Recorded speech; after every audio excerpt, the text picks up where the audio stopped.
All right, here we go. OverDrive off and running. TSN 1050 on the TSN app, your home smart speaker. Later this afternoon up on TSN 4, Bryan Hayes, Frankie Corrado, Jamie Noodles, McLennan on what is not a beautiful Friday here in Toronto. It has been a pretty awful day weather-wise, but it's all good. We're leading into a weekend. We got the Leafs half asleep in Sweden, and the game is a bit sleepy. It's an awful game. It's awful. Too many Ambien on the plane over. Yeah, it's. I mean, they're through 2 periods. It's up on TSN 4 right now. It's 2-0 Detroit. It just it hasn't been good. I mean, the storyline is the fact that they're wearing white uniforms with blue helmets. Yeah, what the hell is that all about? Everyone's buzzing about that. You don't like it, Noodles? I think it looks very good personally, but I don't think it's like it. It's not groundbreaking news. I don't know who sent that out to TSN, whether Masters or whatever, or Sam Cicerello, I think, sent it out. I was like, who cares? It just is like, well, the Leafs are wearing blue helmets and the general manager's disgusted. Like, if that's what they're discussing, I would think there's 480 things that they should be talking about other than the color of the helmets, matching the jerseys and whatever. And I know it's Leafland, so everything's newsworthy because it's the Leafs. But, when I saw that, I actually immediately just flushed that email. It was like, that just took 12 seconds of my life that I'll never get back. Well, it is really strange that that's the GM's decision. And why that's strange is not that there's other stuff for them to take care of. It's that, have you seen these guys? Have you seen, do any of them come off as stylish? Like, the idea that you're allowing 32 hockey guys to make a decision on the style of your sport and your brand, they are not qualified. Like, not even remotely qualified. I wouldn't be surprised if all these call. guys' wives dress them like Kirky Cousins. Like, his wife lays out everything he wears to go to the game. Right. I would beg to differ on one manager.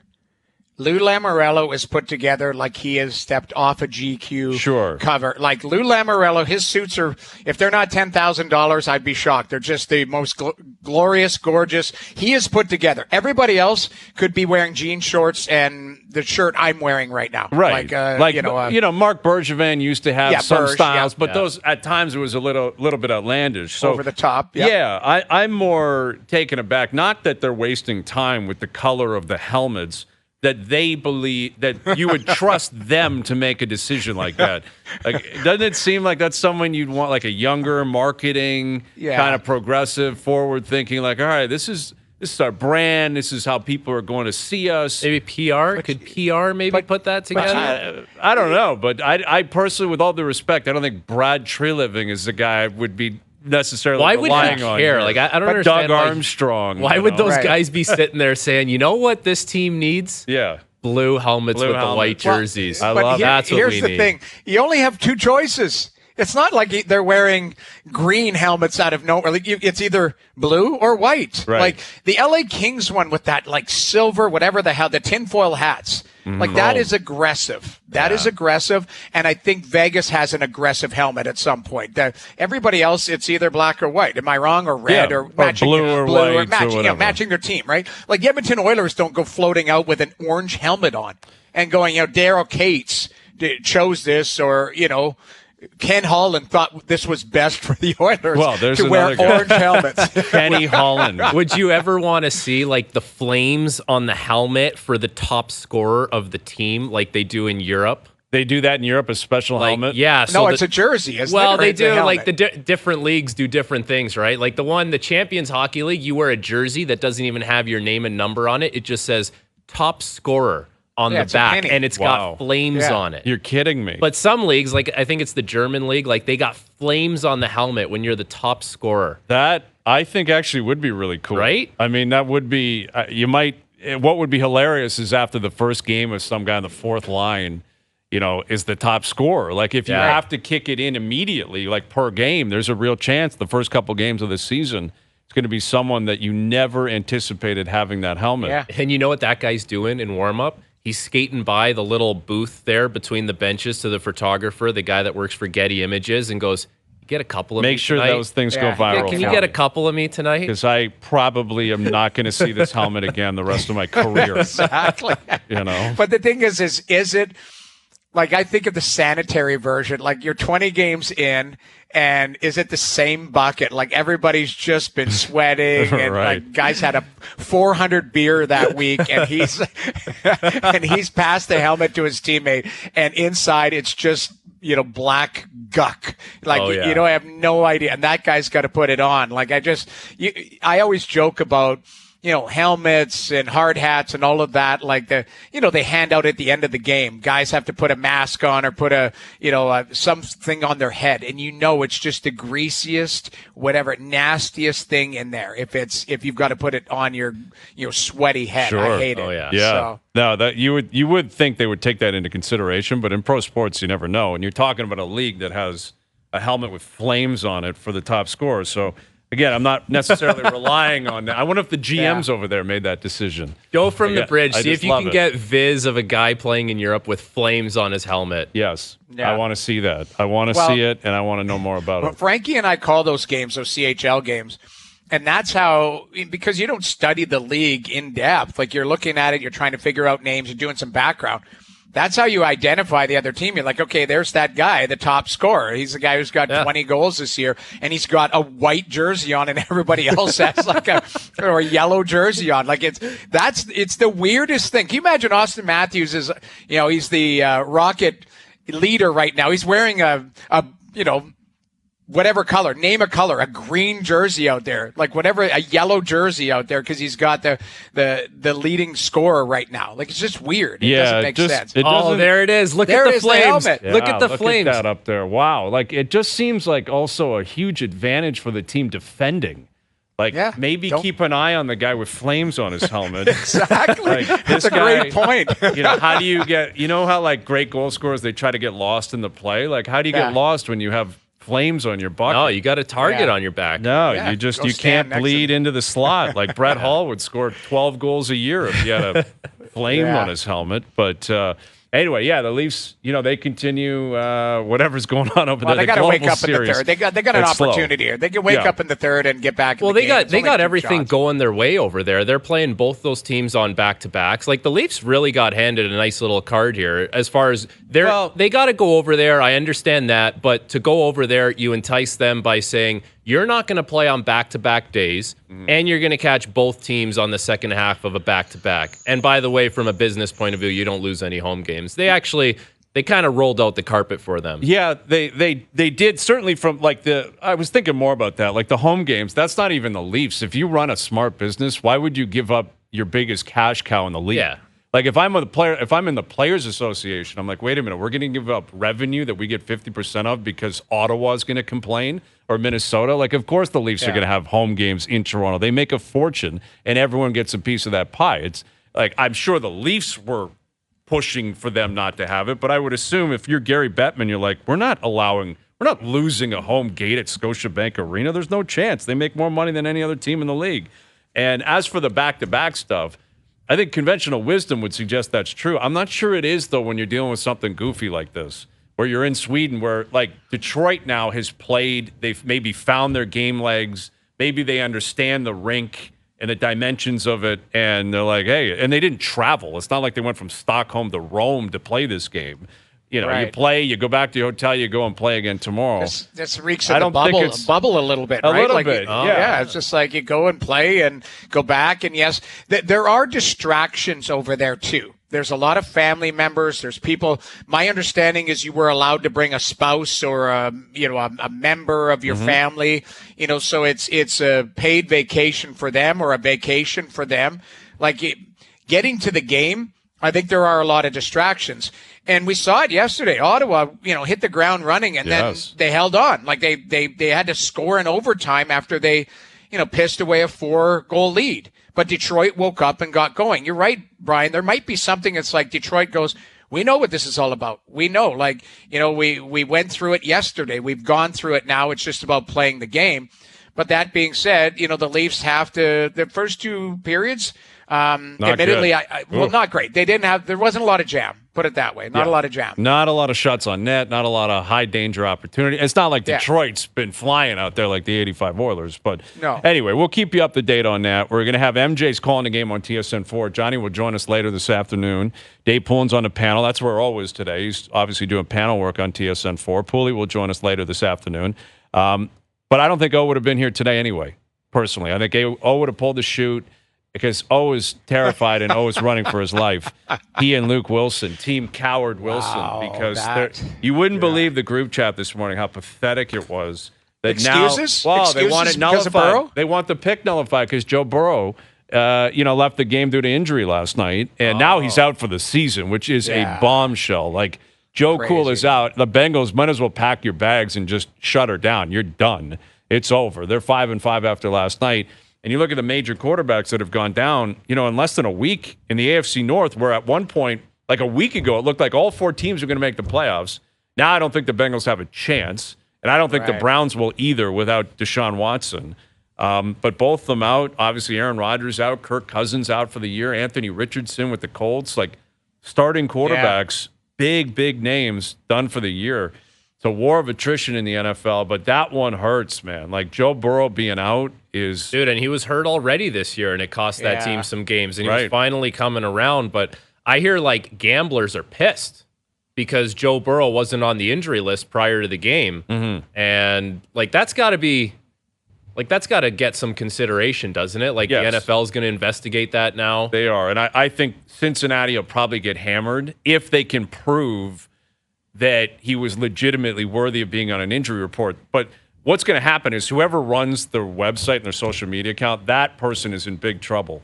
Because what did happen yesterday is they posted a picture of Burrow getting off the team bus with like a sling or something on his hand. He had like something on his splint. like a splint or a sleeve on his hand. There it is. It was a video, and it was up for a short amount of time, and then it got pulled because naturally, people on Twitter were like, "What the hell is going on with this guy's hand?" Something's up with his hand or with his wrist, and they pulled it, which that might be the smoking gun where the NFL's like, why you pulled it. Yeah. And it's because people realize something's going on with this guy. If you're going to get into bed with gambling, which every sport is, you can't pretend like you don't care about it anymore. That said, Baltimore won by 34 last night. Like, let's clarify that. Joe Burrow still started the game. Yeah. And even if it was announced, he's questionable or he's a little bit banged up, but he's going to give it a go. Maybe that line gets to 6.5, 7.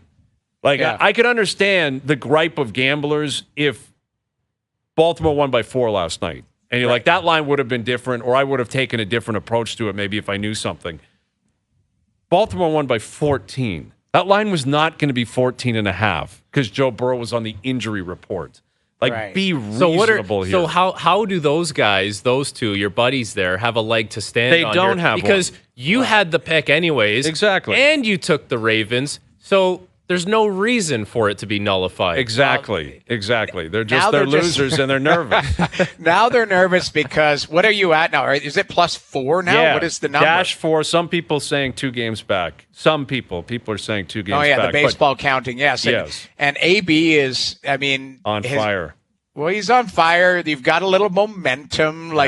It was trending in Canada, which I thought was kind of obnoxious. Like, it trended in Canada for hours. Like, last night before I went to bed, Al's brother was still trending in Canada. He's a man of the people. Yes, there are a man of the people. Protests. There are people fighting. There's wars. All hell's breaking loose. And Al's brother is trumping them. Literally. Can you imagine how much information he's been sitting on this season? And he's just dying to release all this information. And last night he came out here and you guys made a good pick. No, we made a great pick. And that's what I said yesterday. His tremendous information with my gut instinct is going to be an absolute deadly, a lethal weapon. And I think FanDuel's nervous. I know Vegas is nervous. And O'Win Willson, they're puking all over themselves already. Because Al's brother, he was spitting out so much information, I couldn't even retain it all. But I'm pretty sure he came up with some stat about turf and wind that dated back to 1950. Well, that's what Like, Luke was like, are you spitting stats from 1950? Yes. The thing was, is he was so excited, and I tried to break it up and make a joke and say Chevy guy, because he was out of wind. He came bombing in. Yes, he was out of wind. He was so excited, and he's yelling like these stats. And I'm like, dude, you're Chevy guy right now, because he just didn't take a breath. It was awesome. I was, he was right beside me. I was privy to it. And everyone thought they were, Steph says to me, like, oh, we had to keep it under wrap. Like, all of these things. I'm like, okay, well, great. But it surprised me. It surprised everyone. I thought it was awesome. Like, yes, it was great. And now we've got AB back in the mix. And now Luke and the other guy, I think they're worried. They're shook, man. I'm telling you. What do you think? How long until it takes to burn an Al Dog hat? Like, you think he goes on Twitter and we get a video of him burning an Al Dog hat? He very well could. I mean, he's the last one that should talk. He did fire Al's brother from his team last year and then pulled the fast one and got Luke to flip on me and join him the whole year. So he's the biggest greaseball of them all. He's the last guy. Doesn't matter, though, man. LeBron left Cleveland and everyone burned the jerseys. And even though he came back, came back, but they still burned all the jerseys when he left. They're bent out of shape, man. And we're going to have more picks later this afternoon at 5:30. We've got Al's brother coming on. We got Luke coming on. And listen, the Joe Burrow injury, like, even just from a promotional standpoint, what sucks is, again, last night, it wasn't a great game. Because I was thinking the opposite way. When Mark Andrews left, and that's a huge hit to go to Baltimore. Like, he's such an integral part of their offense. He's one of the 2 or 3 best tight ends in the game. And they always seem to have major injury problems. And they've been relatively healthy this year. And I think they'll probably run away with the AFC North. And yet Andrews is now out. And Lamar was in the tent at one point. And I'm like, tell me this guy's banged up. And that's when it was 10-7 Cincinnati. And then all of a sudden everything flipped. And Burrow's done, and he's done for the year. And just from a marketing standpoint, in any sport, you get a face of your league. It's such a big hit. And what this does, my mind immediately went to a couple different things. There's Patrick Mahomes probably saying, I got this now again. Like, now Kansas City's probably sitting there. Not that they shouldn't be scared of Baltimore, Jacksonville possibly, but they're sitting there thinking, we're going to end up with home field, which I think they will. Mahomes is clearly the best quarterback in the AFC, in the league for that matter. So from one standpoint, I'm like, Kansas City must be thinking this is amazing, because they've been a kryptonite for them, Cincinnati. That's the one team they haven't been able to get for the most part. And on the other side is Buffalo's probably saying, what are we doing? How are we missing this opportunity? Because now Burrow's done. The Browns are out of it. Aaron Rodgers played 4 snaps all year. Like, everything was on a tee for Josh Allen and the Bills to take advantage of it this year, and they have not done that either. Well, what's scary, too, though, for me, if you're just – because you know how it is, Hayes. We're going to say, okay, no problem, Kansas City's cruising, and you know something's going to happen. Mm-hmm. I worry, like, Kelsey, he is amazing. He's the GOAT. But we all know he's a distracted athlete right now. Yes, like, that's the, and at some point, the wear and tear going from Europe to Argentina to, like, all of these things, like, he's got to worry about just playing football. And he is there. It's Mahomes and him, really. Yeah, it is. He can't be distracted that much. And I know regular season is different, but it lays out perfectly for them, but you know what it's like. It's pro sports. There's always going to be another storyline around the corner. That's what worries me for Kansas City, is it looks too easy for them right now. Yeah, you're right. You still got to play the game. That's the thing. It's easy, and you can put it in cruise control, and then at some point you're going to have to play a big game against a team that has something to prove, and a team that's been playing that style of game for the last few weeks, let's say, heading into the playoffs, and it's like, they're ready for it. They're accustomed to it, and you got to find a way to turn it around very quickly. It's kind of like, I don't know, to bring it back to the CFL, it just happened to the Argos. Exactly right. Like, they were in cruise control for 6 weeks. They weren't even playing regulars. All of a sudden, they got to play Montreal, and it's like they got smoked. They got dummied. And I know it was effectively like one player who had a really bad night, but like it can happen. Chad Kelly, like, he won the MOP. He deserved to win the MOP, but Chad Kelly, like, they took him out of that game in Winnipeg. He was playing. He was kind of on a snap count, and he wasn't mentally playing for anything. Like, the Argos, you're right. We're running over teams in their sleep. It didn't matter who they were playing. They were winning ball games. And I don't recall Dinwiddie addressing it. I doubt he would publicly, but I'll bet you he'll spend the rest of the offseason thinking about it. Yeah. Should I have because it's the age-old question in pro sports. When you do have a path home, do you play them? Do you not play them? Do you try to keep everything, in sync and everything energized and frothing at the mouth regardless of the game or the context? Or do you take advantage of the rest? And I would guess over the course of history in every sport, it's probably close to 50-50. Yeah. Where it benefits you one way or the other. Or it can go against you one way or the other. Like anything in life, man, you just need to find that balance, right? You strike the perfect balance, and it can work your way. Like Kawhi here in Toronto, with his load management, they found the perfect balance, and they got the best results they possibly could. Very difficult to find that balance. Well, but we all know, too, when it comes down to sports and it's just one game, you all hell can break loose. You never know. Like, we just saw it with the Argos. You're right. Like, Chad Kelly has an off night. They don't advance because they basically handed it to Montreal. So the way I look at it, in any sport where it's one game, you could have a quarterback, a goaltender, you name it, anything, all hell can break loose, and you're like, okay, what just happened? Where if it's a series, for the most part, a 7-game series, 5-game series, the better team should come out on top because you've got 4 cracks at it, 6 cracks at it, whatever. But if it's a one game in baseball, that's why I always hated that.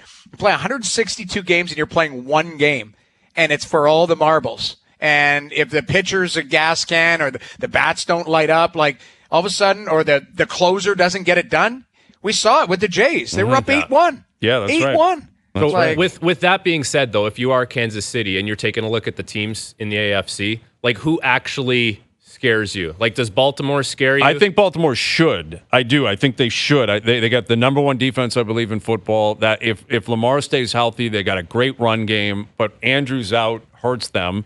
Odell Beckham appears to have returned. Odell Beckham Jr. has been great. He was great last night. But I think the Ravens scary. I think Jacksonville still should because of Lawrence and what he's capable of doing. Miami, but they can't beat good teams. It's just the offense of Miami can be so explosive. And to Jamie's point, when you're talking about a one-game situation, it's like that offense just goes crazy and erupts. And you're like, wow, we didn't see it. We saw it sporadically this season. They didn't beat great teams, but they put it together at the right time. Like that would kind of scare me, just knowing what the potential is there. Yeah, I think so. And possibly if they don't get the bye and they have to go on the road, because as of now, Kansas City 7-2, Baltimore 8-3, that looks to be the battle for who's going to end up with the top seed in the AFC. But I don't think even if Burrow's healthy, you're Kansas City, you have the utmost of confidence. You got Mahomes, you're the champs. Someone's going to have to. You're well buttoned up. Like it's like a well-oiled machine at that point. Exactly. You know what I mean? Like it doesn't even matter what anyone else. It's just a tight ship operation that runs itself, and everyone knows exactly what they're doing, and they've been there and done that. Not to say that Cincinnati isn't, but with the way the season was going, anyways, it was a little tumultuous at times. They didn't. It wasn't exactly a great season they were putting together. No, and that's again what the Argos were supposed to be. Right, the Argos, they were untouchable. It was unbelievable. Unbelievable, 16-2. Only the second time that's ever happened. And Chad Kelly, the MOP, they had the best coach, they had the best everything across the board. And then it was really Chad Kelly in particular. He threw 4 picks, they fumbled, the turnover game was crazy. And it's been difficult to get a read on what the Alouettes are really all about, because I think this game opened at Bombers 6.5. It's up to 8.5 already. I wouldn't be shocked if it goes up even more. I thought it was even more. Like I thought I heard it was at 11, but it's probably less. Okay, it could be that. Maybe it opened at 8.5 and it's moved up to 10.5. We'll look that up on FanDuel. Yeah, the Bombers are heavily favored. Oh, massive favorite, and they deserve to be. Like all they do is go to the Grey Cup every single year. This is 4 straight years for Collaros. Yeah. It's amazing. And again, I think Montreal, with all due respect, it's like you didn't win that game. Chad Kelly said, here's the win. Chad Kelly literally just threw you the ball, and it was like, all right, we'll just run away and take the game. Threw the ball. Who had that pickoff the other day that was like ridiculous? The fake spike and the pickoff that was that was short. Bailey Zappi of the New England Patriots. Dude, Orlovsky is going nuts on Twitter about the Patriots and their quarterback situation. Have you he's tweeting in capital letters how bad the Patriots situation is at quarterback? Well, it is. I mean, it is horrendous how bad it is with Mac Jones. Like when you go to Bailey Zappi for a 2-minute drill, you're not the best. Yeah, you might as well just concede. Like, you might as well just say, you know what, actually, we're done. We're going to wrap this up. All right. Dave Naylor coming up from Hamilton. Grey Cup coming up this weekend. Bombers against the Alouettes. We'll get a take on both sides from the nail gun, get him to set the scene for us. And, of course, you can hear that on TSN Radio. Watch it on TSN. It's going to be a full weekend of festivities. It's going to be awesome. So the nail gun coming up. Dave Naylor setting the scene for the Grey Cup. We'll get to that next. Overdrive continues, brought to you by FanDuel, bringing you everything from the opening line to the final score. We're tracking the Leaf game over in Sweden. The Leafs are down 2-1, but Tyler Bertuzzi scored here in the third period. William Nylander with an assist. Nice one, too. 16 games in a row with a point. Like, he might break the Marner record the next year. Yeah. Like, good point. Where did Marner finish? I can't recall. 23, wasn't 23? it? 23 games, which was remarkable. Because remember, we had Eddie Olczyk on when he passed Eddie. Was it Sittler that had the record? I can't even remember now. It might have been. Well, we'll have, like, at some point, maybe you'll get Eddie O back on when Willie's sniffing around that. Yeah, we will. We'll have Eddie on for sure. We got to try to link it up with some sort of pony show, right? There's got to be a race. Or...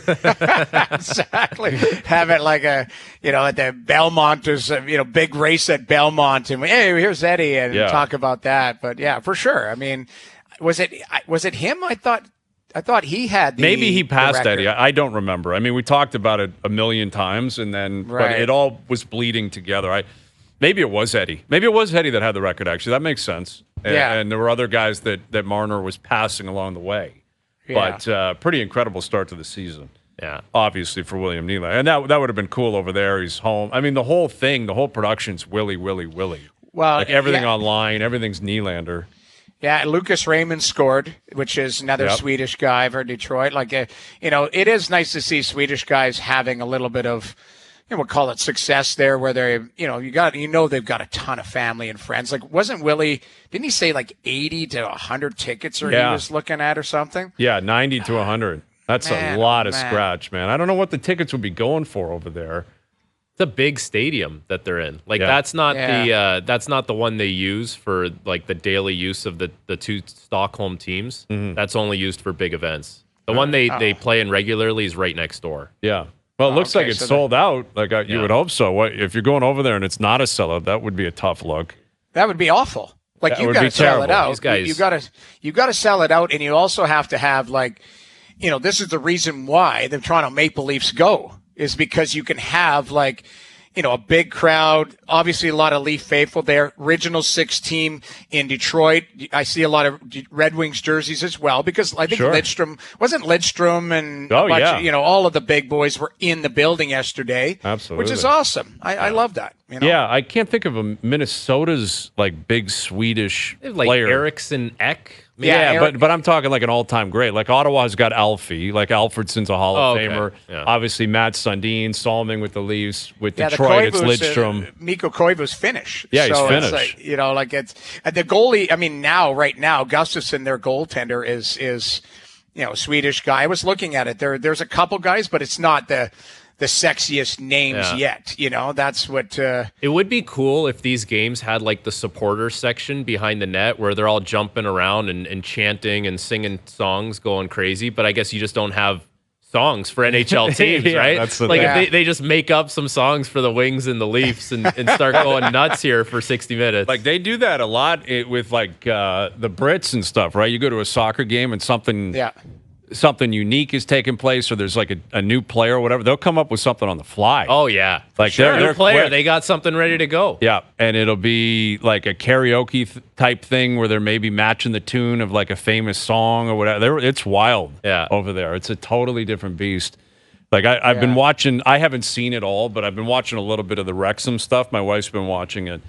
And if you were to watch it and how passionate their fans are and all that, and then you look up the league they're in, you're like, these guys are basically playing lower than the East Coast Hockey League. Yeah, it's a beer league. It really is. Because I'm not that familiar with it. I get it that there's Premiership, then there's Champions, then there's League 1, 2. They were in League 3.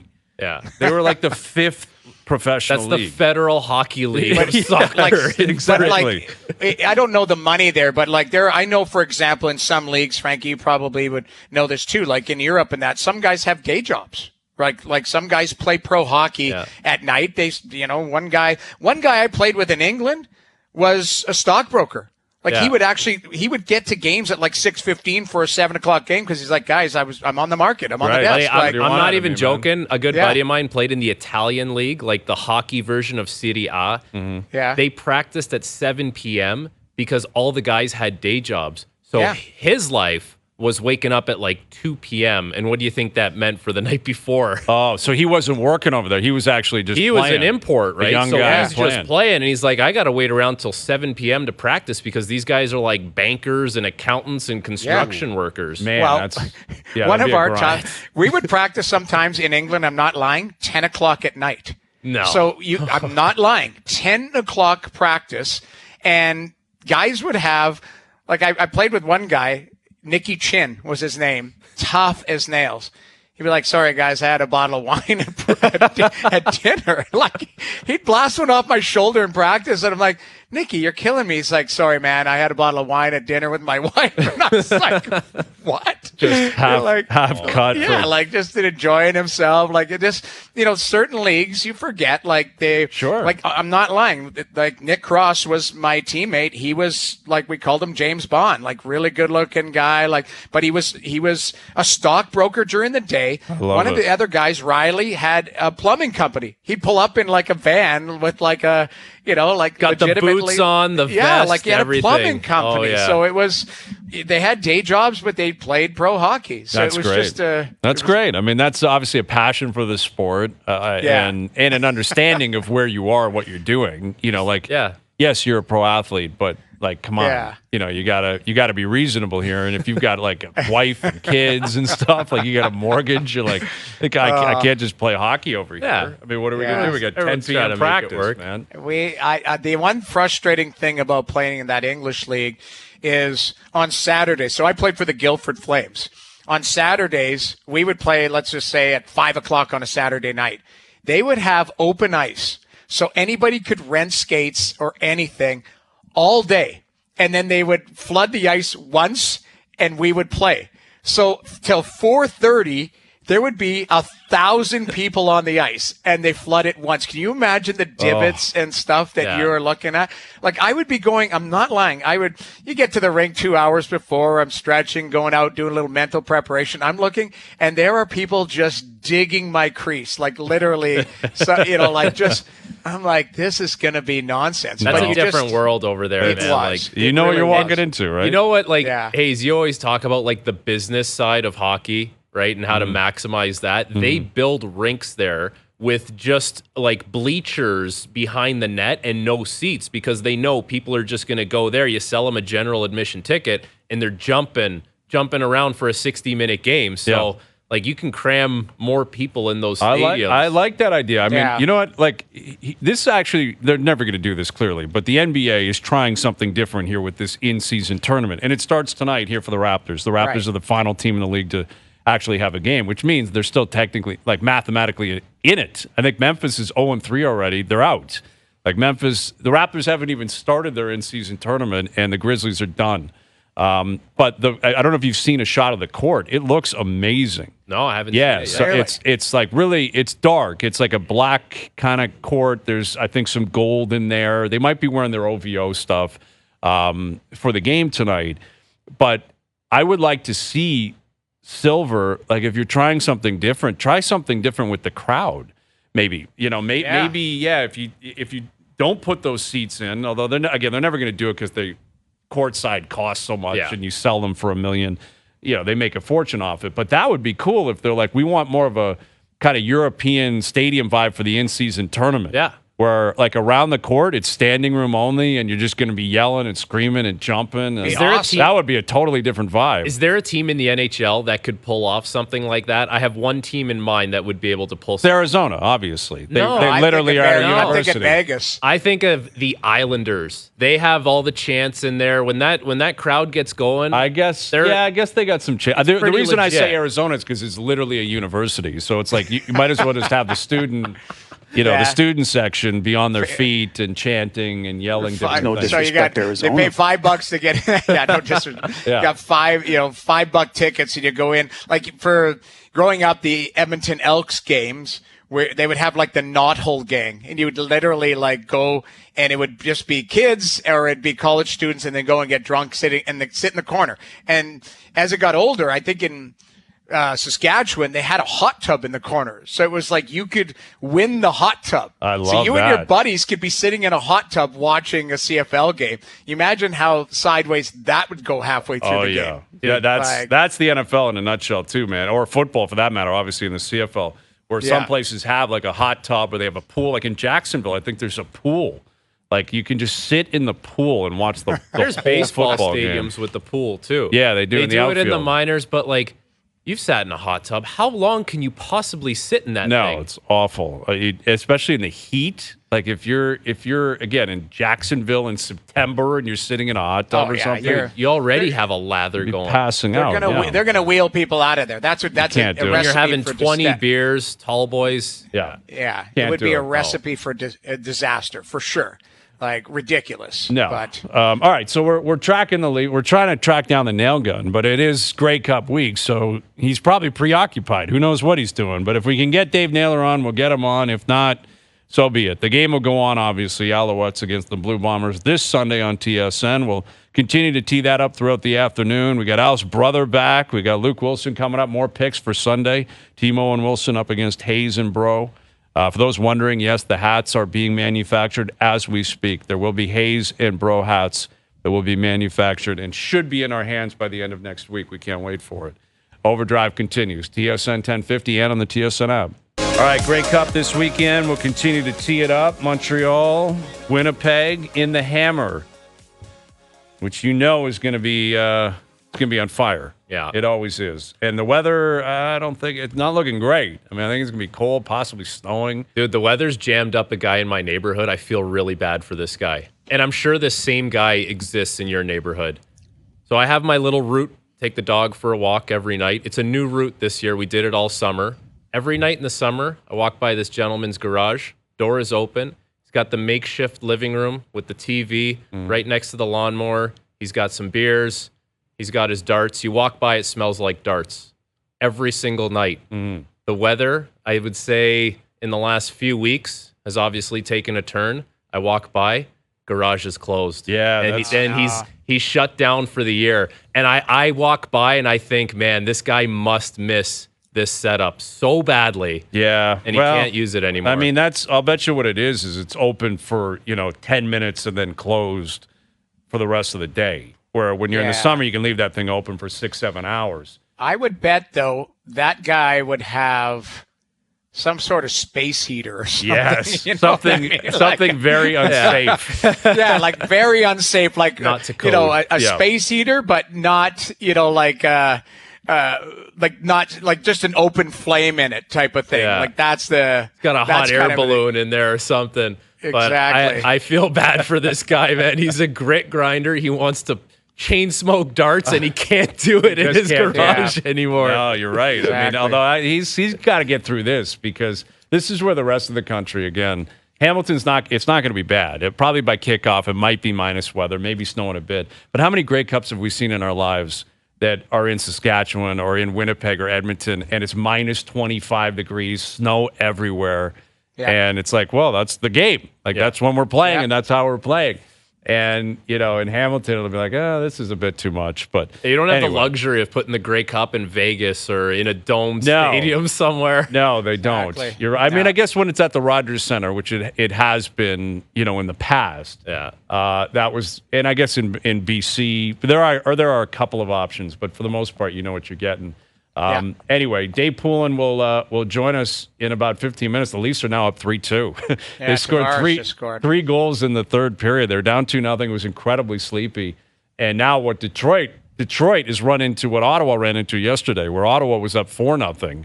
And then before you knew it, by the end of the second period, it was tied 4-4.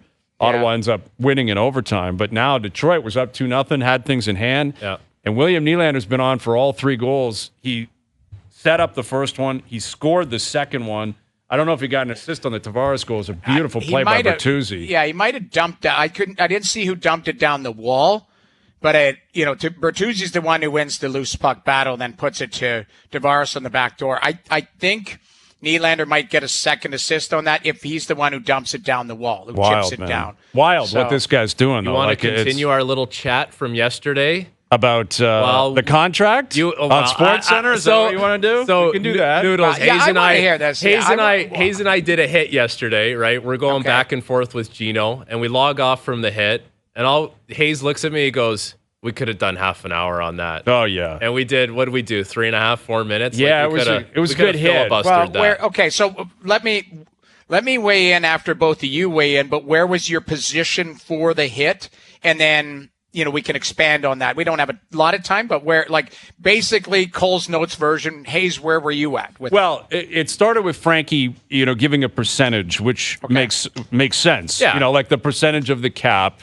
And instead of just throwing out an arbitrary number, I went percentage of the cap, and I kind of used Marner, Noodles. I said when he signed his deal, it was 13.3% of the cap. So Willie, when he signed his, was just over 8% of the cap. So he's obviously closed the gap to Mitch as far as what he deserves.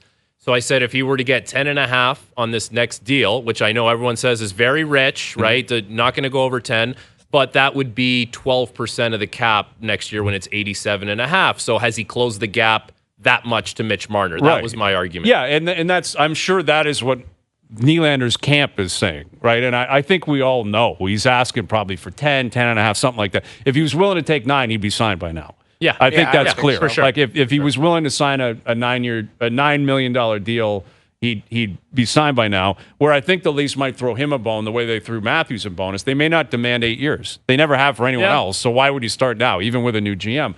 But my case was that was a previous GM, and just because the Marner deal was what it was, doesn't mean two wrongs should make a right. That Marner deal was a terrible deal for the Leafs. It was a horrible negotiation. They completely capitulated. They gave him whatever he wanted, and they've been paying the price ever since. But more so, my argument is, even with Willie, this is 16 games now. The guy's been phenomenal. Truly one of the 8 or 10 best players in the league to start the season. Offensively, he's been a lightning rod. The guy's been incredible. But he's been in the organization for almost a decade. This is his 8th season with the team. They know everything there is to know about William Nylander. They are not going to change their mind, nor should they, because it would be incredibly weak if after 16 games you said, screw it, you got us. Right. You're right. Right. We calculated our stance, but 16 great games, forget it. We're out. Right. Here's 10.5. That would just be a ridiculous approach. All right, so Noodles, you can't do that. Where are you, Noodles? Where I lean more towards Hayes' argument. I understand the percentage of the cap, but it's William Nylander had a career year last year at 87 points. If he exceeds that and has another career year, let's say, can he get to 95? Can he get to 100? I don't know. The way he looks right now, yes, but there is going to be maybe a market reset. There is going to be something where it comes back down a little bit. Yes. But what is that marketplace? The only thing that I would say to this is he seems to have this attitude about it where he just doesn't care. He'll play wherever for that number. So if he wants 10.5 or 11 million, somebody might pay him for that, but it's not going to be the Leafs. So there is kind of, and Hayes, you've been saying this all along. At some point, the organization has to say, we'll pay you, but it also is a privilege to play here. Yes. You're not this desperate, ex-boyfriend begging for the girl to come back. You've set up a program that in the regular season has been really good, won a lot of games, and you are a part of that and want to be a part of that. So, you can hold your ground. I still think there's middle ground. I don't know. I've said it all along.